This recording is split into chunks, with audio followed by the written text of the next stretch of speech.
Apa yang sesungguhnya menanti kita di balik hembusan napas terakhir? Apakah kesadaran hanyut ke dalam kekosongan mutlak, atau justru memulai petualangan ke ranah yang melampaui logika manusia? Selamat datang, para penjelajah kebijaksanaan, di ambang misteri terdalam yang pernah dikenal jiwa manusia. Hari ini kita akan masuk ke dalam inti teks paling penuh teka-teki di khazanah Buddhisme Tibet, Bardo Thodol, atau yang acap disapa Kitab Orang Mati Tibet di dunia barat. Bayangkan ada sebuah manuskrip suci, khusus diciptakan untuk menemani Anda melintasi gerbang perubahan yang paling agung dan membingungkan dalam ada. Beginilah Bardo Thodol hadir, bukan sekadar tulisan tentang kematian, melainkan peta rahasia, warisan purba yang mengungkapkan apa yang menunggu di luar batas hidup. Bersiaplah, sebab kita akan melangkah, melewati ambang gerbang tak kasat mata ini, menyingkap maknanya, dan barangkali mendekat ke pemahaman tentang makna terdalam keberadaan manusia. Bardo Thodol berakar pada ajaran Padmasambhava, sosok legendaris yang menari di persimpangan sejarah dan mitos dalam tradisi Tibet. Dilahirkan di tanah India, dia dipuja sebagai Guru Rinpoche, guru agung yang membawa cahaya Buddhisme ke Tibet di abad ke-8. Namun Padmasambhava adalah lebih dari sekadar pertapa. Ia adalah pelaku yoga luhur, sang mistikus pengembara batin, pembawa kunci esoterik yang telah terbukti melintasi waktu. Bardo Thodol tidak semata diperuntukkan bagi mereka yang masih bernafas, melainkan lentera bagi jiwa-jiwa yang tengah melangkah di jalan sunyi setelah kematian. Karenanya, tuntunan ini menjadi pelita yang mengantarkan mereka menuju kebebasan, bahkan sesudah tubuh tak lagi hidup. Legendaris sejak masa belia, Padmasambhava menunjukkan keanehan batin dan kekuatan mistik di luar nalar. Gelar Mahasiddha, yakni yang telah menembus puncak kesadaran dan memperoleh kekuatan batin luar biasa, melekat erat padanya. Kebijaksanaan dan pengaruhnya menarik Raja Trisong Detsen untuk mengundangnya memperkokoh fondasi rohani kerajaan. Saat itu, biarpun Tibet telah kaya oleh warisan syamanisme dan animisme, Buddhisme masih anak baru di tanah asing. Tradisi Bon dan makhluk-makhluk halus merasuki setiap jengkal tanah.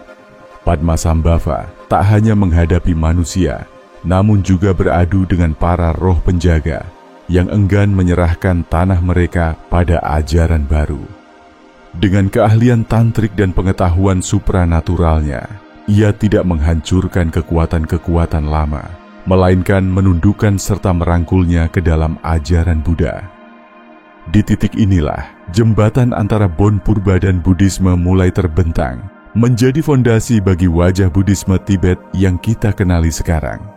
Ia mendirikan biara Buddha pertama di Samye, dan mulai mengajarkan rahasia terdalam tentang siklus kelahiran dan kematian.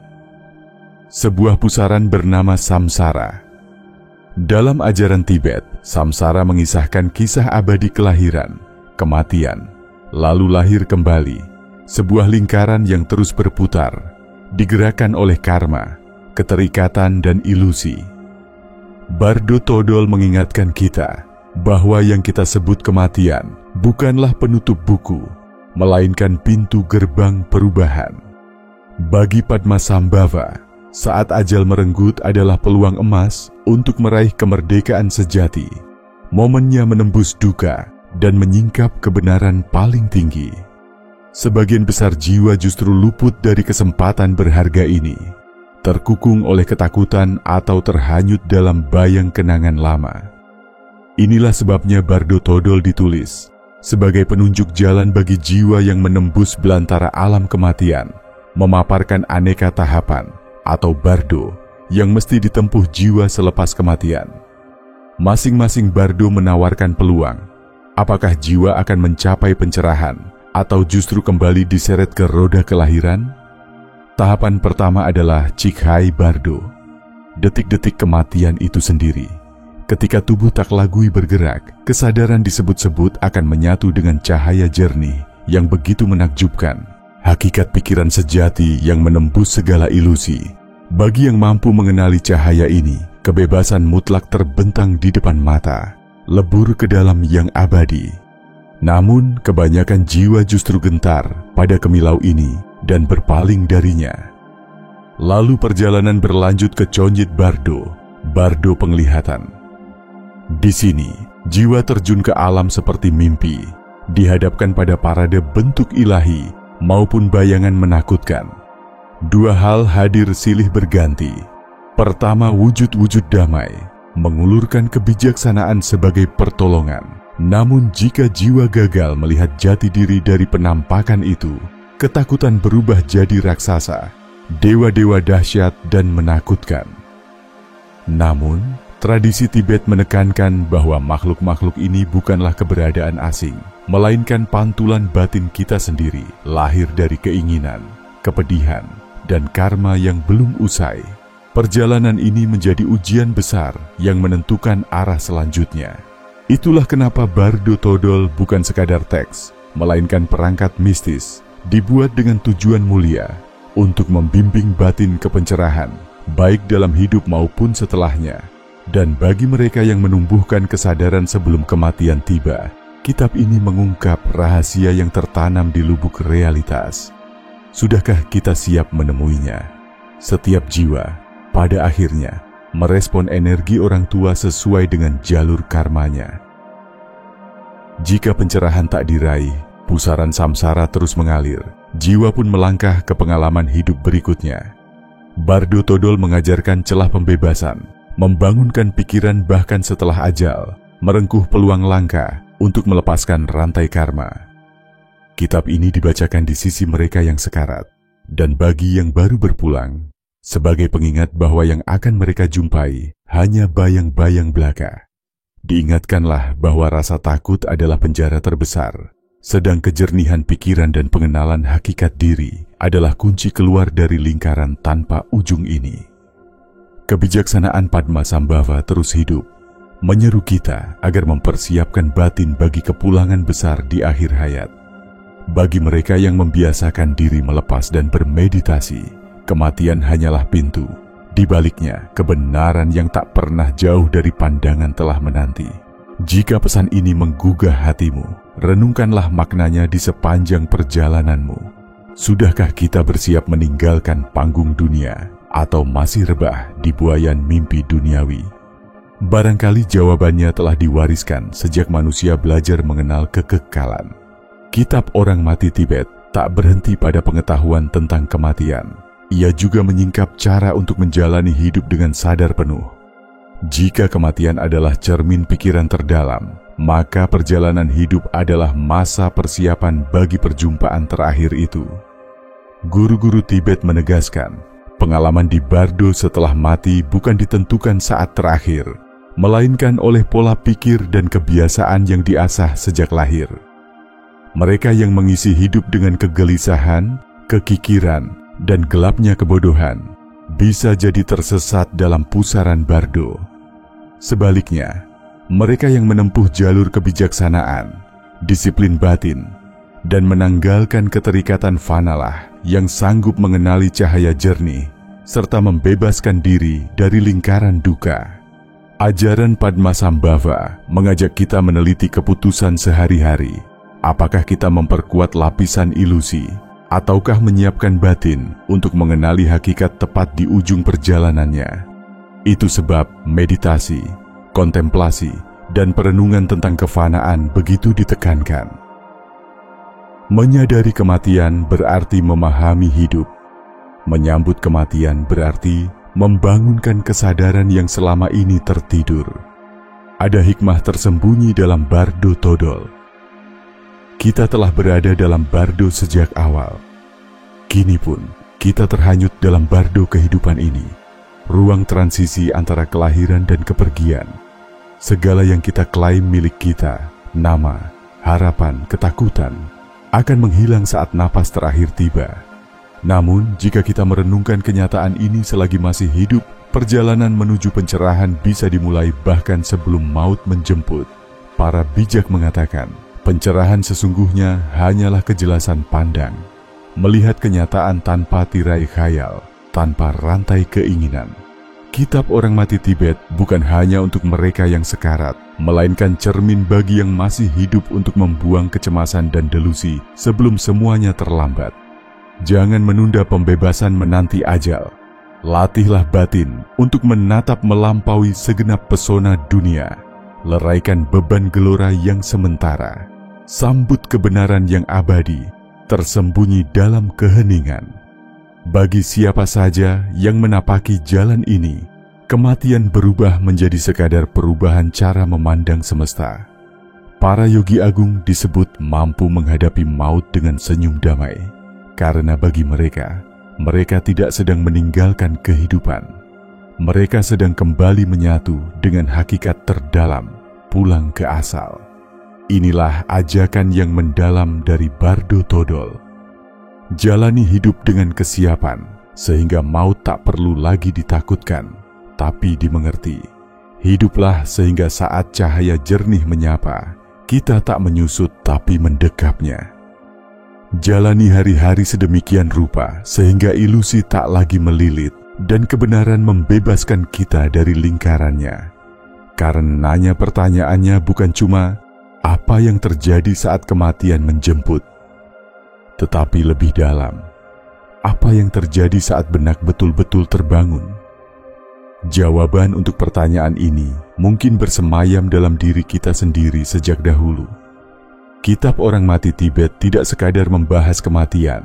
Ia adalah pintu menuju pemahaman keberadaan sejati. Ia mengingatkan, dunia yang tampak seolah-olah ini bukanlah hakikat asli. Semuanya hanyalah proyeksi benak, sebagaimana Bardo usai kematian hanya merefleksikan ketakutan dan harapan kita sendiri. Selama kita terhanyut dalam mimpi-mimpi batin, kita selamanya berputar dalam roda samsara. Namun jika kita dapat menyingkap tirai-tirai tipuan ini, pintu menuju kebenaran terbuka lebar di hadapan kita. Inilah inti kebijaksanaan yang telah membimbing para rahib, pertapa, serta semua pencari makna selama berabad-abad. Kitab ini bertanya, bahkan saat ini, seberapa besar kita masih terperangkap dalam kecemasan dan ambisi? Mana ketakutan yang membentuk pengalaman kita? Apa yang masih membuat kita enggan melepaskan? Bagi pelancong yang sungguh-sungguh ingin bebas, Bardo Todol menguraikan langkah jelas. Latihlah benak selagi hidup ini berlaku. Melalui meditasi, menemukan pemahaman baru, dan memperdalam kesadaran. Berlatihlah untuk melepaskan, bukan dengan membenci dunia, tapi dengan berjalan di atasnya tanpa beban dan sangkut paut. Siramilah batin dengan kasih, sebab hanya lewat kebijaksanaan dan cinta, dinding ego dan ketakutan dapat mencair. Maka terbukalah jalur bagi jiwa untuk pulang. Di atas semua itu, kita mesti menyiapkan diri. Melihat kematian sebagai gerbang, bukan penutup. Gerbang ini akan memperlihatkan siapa hakikat kita. Banyak yang bertanya, apa yang membentang di balik batas hidup? Apa yang menanti di sisi lain kesadaran? Mungkin pertanyaan sejatinya adalah, apakah kita sungguh siap untuk menghadapi kenyataan yang telah lama menunggu? Kebenaran itu tidak pernah benar-benar tersembunyi. Ia selalu hadir, menanti kita menoleh padanya. Dan saat waktunya tiba, hanya satu hal yang menentukan, apakah kita melihat atau menutup mata. Pilihan selalu di tangan kita. Kitab ini tak menjanjikan jalan singkat dan mudah. Tak ada anugerah penyelamatan hanya dengan kepercayaan kosong. Bardo Todol memanggil kita untuk sesuatu yang jauh lebih dalam. Sebuah seruan untuk benar-benar terjaga di sini dan saat ini. Karena kehidupan dan kematian adalah dua sisi dari satu koin, berdampingan. Bardo bukan menanti di masa depan, tetapi berdenyut dalam detik napas kita saat ini. Siapa yang ingin menjemput kebebasan, harus mulai mencarinya. Sekarang, dalam setiap tarikan napas yang disadari, dalam benak yang tenang, dalam langkah yang penuh makna. Inilah warisan terbesar Bardo Todol, bukan hanya milik rahib atau pertapa, tapi milik siapa saja yang mencari kebebasan. Pada akhirnya, setiap makhluk menapaki jalan kembali yang sama. Jalan menembus tirai-tirai palsu, jalan menuju rumah, jalan pulang. Namun, bagaimana kita bisa melangkah di lintasan ini dengan penuh kesadaran? Bagaimana langkah bijak mempersiapkan diri menyongsong perjalanan berikutnya? Kitab ini berbisik bahwa kesadaran di kehidupan, dalam kematian, dalam setiap denyut waktu adalah kuncinya. Ia menunjukkan bahwa apa yang selama ini kita panggil aku hanyalah proses yang senantiasa berubah, dibentuk pikiran, perasaan, dan jejak karma yang tak pernah statis. Selama kita memeluk kuat bayangan diri, ketakutan akan mengurung saat maut datang. Namun dengan keberanian menembus batas itu, kita akan temukan bahwa diri ini selalu lebih luas daripada yang kita duga. Sebab itulah para biarawan Tibet mendalami meditasi selama bertahun-tahun, menjelajahi kefanaan dan menatap benak mereka agar mampu melepas segala kemelekatan. Mereka tak menanti maut agar terbangun. Mereka memilih terjaga sekarang, agar kelak pertemuan dengan kematian tidak lagi menakutkan, melainkan disambut bagai kepulangan kepada kawan lama. Karena yang menanti bukanlah malam yang gelap, tapi cahaya yang bernyala abadi. Disinilah letak pelajaran bagi kita semua. Tidak peduli lukisan keyakinan apapun yang kita pegang, kehidupan dan kematian adalah milik setiap insan. Saat waktu itu tiba, setiap jiwa akan berhadapan dengan Bardo sendiri. Ilusi, cemas, bayang-bayangnya sendiri. Tetapi kita tak ditakdirkan bertemu momen itu dalam kebutaan. Kita bisa memulainya detik ini. Kita bisa mulai dengan menelisik ke dalam batin. Apa yang benar-benar kutakutkan? Apa yang masih kupeluk erat? Dan jika aku belajar melepaskan, apa yang akan tersingkap? Mungkin yang kita cemaskan selama ini hanyalah bayang-bayang. Diri yang kita rawat penuh waspada ternyata sekadar kilau yang berlalu, dan di luar segala kebohongan itu, kebenaran menunggu. Kebenaran yang abadi, tidak berubah oleh waktu, dan telah lama menantikan kita. Bardo Todol tidak membekalkan jawaban pasti akan alam kematian. Teks ini bukanlah peta mutlak, melainkan celah agar setiap jiwa bisa menapakinya dengan cara unik masing-masing. Sebagian menjemput detik itu dengan cemas, sebagian lain dengan heran. Barangkali ada segelintir yang menyambutnya dengan senyuman tenang, karena mereka tahu perjalanan ini sejatinya bukanlah penghujung, melainkan perubahan bab saja. Tak pernah ada yang benar-benar sirna. Sungai kesadaran senantiasa mengalir. Roda kehidupan berputar tanpa henti.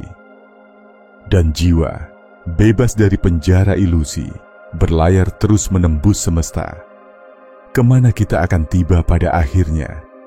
Hanya kita yang dapat menentukan arahnya. Bukan pada ujung nafas, melainkan di tiap pilihan sehari-hari. Karena keputusan itu dibentuk setiap kali kita memilih. Bagaimana kita menjalani hidup, apa yang sungguh kita cari, dan seberapa dalam hasrat kita untuk benar-benar terjaga. Kebenaran dalam keheningan tak pernah jauh. Ia menanti di antara jeda-jeda batin, di sela pikiran yang hening, dalam momen kita mampu berhenti dan sungguh-sungguh melihat. Pesan terakhir Bardo Todol sangat jelas, bangkitlah. Sadarilah siapa dirimu sebelum waktu habis. Buka matamu, agar tatkala cahaya jernih mendekat, engkau mengenalnya sebagai rumah. Melangkahlah penuh keyakinan menuju perubahan agung itu, tanpa rasa takut. Karena perjalanan tidak berakhir setelah kematian. Ia hanyalah babak baru yang berawal. Jadi, apakah saat itu tiba, kamu telah siap? Atau masihkah kamu tertidur? Pilihan itu, seperti selalu, ada di tanganmu. Sebelum kita berpisah, mari berhenti sejenak untuk merenung. Apa yang digetarkan perjalanan ini dalam hatimu? Apakah ia menyalakan tanya-tanya baru? Apakah ia mengubah cara pandangmu tentang hidup dan berpulang? Jika ya, maka mungkin kau telah mengambil langkah pertama menuju dunia di balik ilusi. Sebab Bardo Todol tak sekadar bacaan dan filsafat. Ia adalah undangan untuk dilakoni, agar kita siap menghadapi kepastian, bukan dengan ketakutan, tetapi dengan penerimaan penuh makna. Karena yang paling menakutkan tentang maut bukanlah kehadirannya, melainkan kebodohan kita akan yang tak kita mengerti. Para guru agung sejak dulu mengingatkan, yang tak dikenal hanyalah bagian dari hakikat diri yang belum kita sadari. Maka, saat hari ini kamu kembali menjalani hidupmu seperti biasa, biarkan pengetahuan ini membimbing cara kau menatap dunia. Biarkan ia mengingatkanmu pada hakikat segala yang berubah, sebab di balik kefanaan tersimpan sesuatu yang tidak pernah mati, tak berbentuk, tak dapat dinamai, dan selalu hadir. Ketika saatnya tiba untuk melepaskan nafas terakhir, semoga kerinduanmu pada rumah sejati terjawab. Semoga kamu terbangun. Dan semoga pada akhirnya, kamu menemukan jalan pulang ke hakikatmu sendiri. Sebelum petualangan ini berakhir, tanyakan kepada batinmu, apa makna sejati dari pulang? Apakah itu sekadar ruang? Ataukah perasaan lapang? Atau sesuatu yang melampaui itu semua? Ajaran Bardo Todol menyingkap bahwa rumah sejati bukanlah tujuan di luar sana. Ia adalah kondisi ada, pengenalan akan batin yang selalu setia berdiam di kedalaman dirimu sendiri. Pencarian kebijaksanaan bukanlah masalah menemukan hal baru, melainkan mengingat hal yang tak pernah hilang, melampaui lahir dan mati, melewati batas segala bentuk. Di sanalah rumah sejati. Ketika kamu menyadarinya, tak ada lagi pencarian di luar, tak ada lagi rasa takut pada misteri, karena sesungguhnya kamu telah pulang sejak semula dan selamanya akan bertahan di sana. Kini, aku bertanya kepadamu, apa yang kamu yakini? Adakah perjalanan kali ini menggerakkan hatimu? Pernahkah hidup memperlihatkan celah di mana ilusi perpisahan sirna dan kebenaran memancar seterang fajar? Bagikan kisah dan pemikiranmu di kolom komentar. Mari kita teruskan diskusi ini bersama, menelusuri rahasia yang merangkai seluruh makhluk. Karena penemuan makna sejati bukan jalur tunggal. Pengalaman, refleksi, dan keraguanmu adalah bagian dari perjalanan bersama. Dalam bertanya, kita belajar. Dalam berbagi, kita semakin terjaga. Aku tak sabar membaca ceritamu. Hingga kita bersua di episode berikutnya. Teruslah mencari, teruslah menggali, dan yang terpenting, tetaplah terjaga.